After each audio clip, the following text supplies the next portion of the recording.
Welcome back. A busy afternoon here, as it always is, in the Fox 5 Atlanta newsroom. I'm Tom Haynes, streaming with you on our Fox Local streaming channel. And we got a really interesting one for you this afternoon.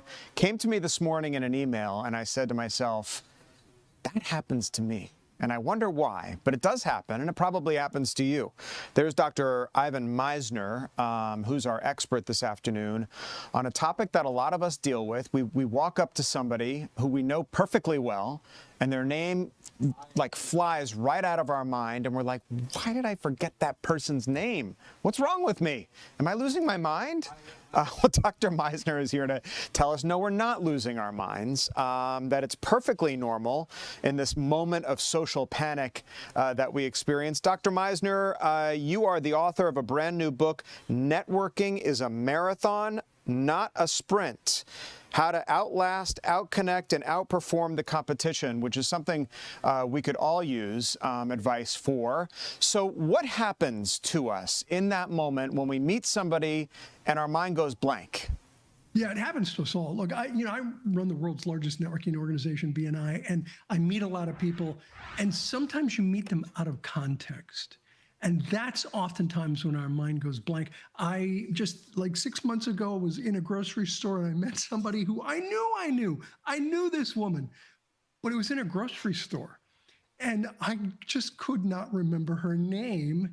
And so a technique that I like to use, rather than to say, I'm sorry, could you tell me your name again, is never say, nice to meet you.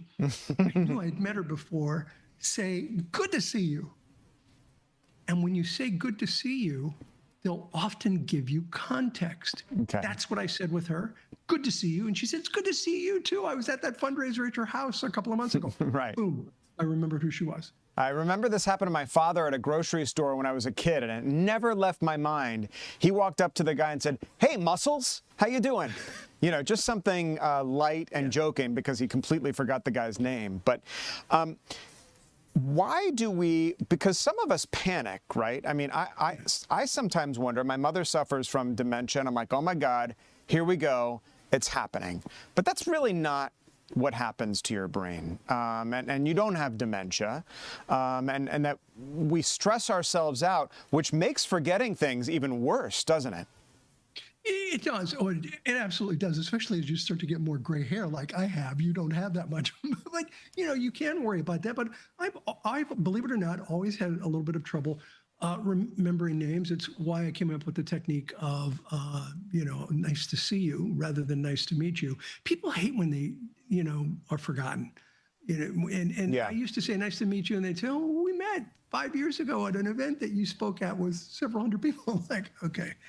So, yeah, you do feel bad, but you shouldn't, because you can't remember everyone's name. So, yeah, go ahead. Two things. Number one, hopefully there's somebody next to you where you can say, this is my friend Barbara, yeah. And then they'll say, oh, hi, I'm Tom. How are you? Nice to meet you.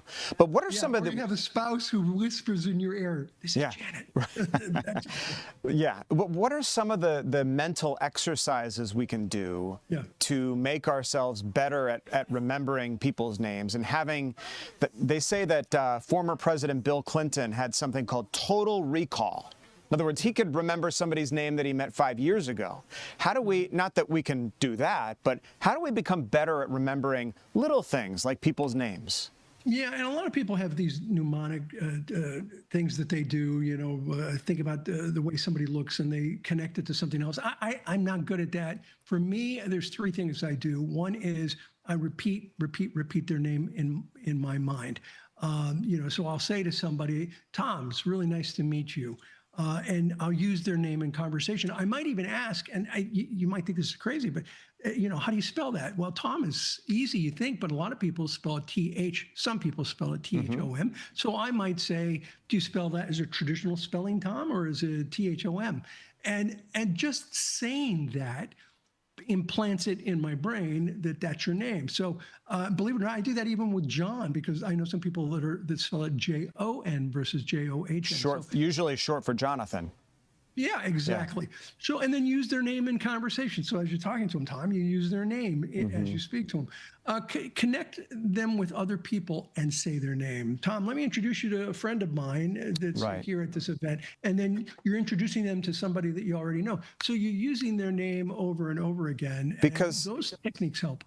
It is important, Dr. Misner, because you wrote the book, Networking is a Marathon, Not a Sprint.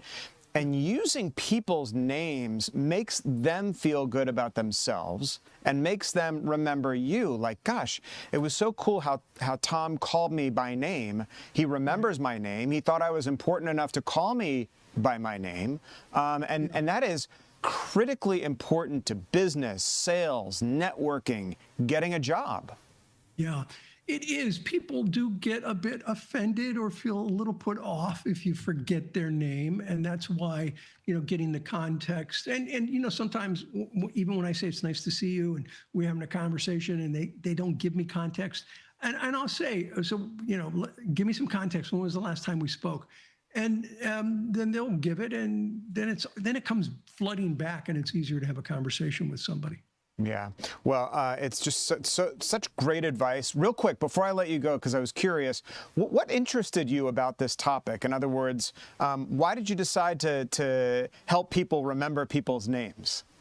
Well, I run a networking organization with 347,000 members. So, it's kind of important to try to remember people's names. And I go to a lot of events.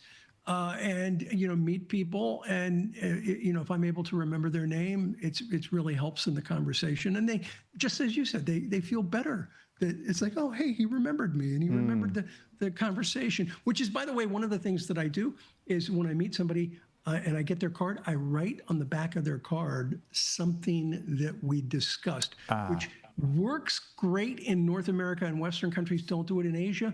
It's inappropriate to write on a business card in Asia, but in the United States, yeah, it's a bad form. But in the U.S., you can write on somebody's business card, or you might even say, hey, do you mind if I write a note on the back of your business card? They say, yeah, sure.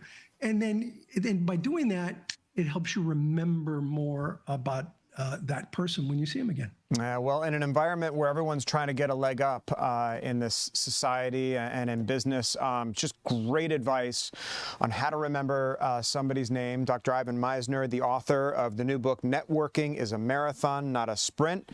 Dr. Misner out in Austin, Texas, thanks so much for being with us. Thank you, Tom. I appreciate it.